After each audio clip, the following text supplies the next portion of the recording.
नमस्कार जय जगन्नाथ। सबुदिन भाई आज सकाळ पूजा सारी तापर चलिली मोर टे सजबाज होपर चली सकाळ खावा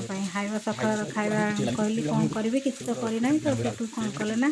आम सेठू नहीं आसिले कहले व्यस्त होनी मुझे जाऊँगी सांगे सांगे नहीं आसबि तो सिंगड़ा तरकारी नहीं आए खाई सारी चलिए टे रोसे करने रोसे कौन कर भाभी भाभी देखला अंडा आनी धरदेले कहले अंडा नियो अंडा नहीं रोसे कर दिया तो मुझे कौन करना अंडा को सांगे सांगे गोटे भल से तरकारी बनईदेली आ कौन कर भाविली कहले आ कौन अच्छे एमती भाभी भाभी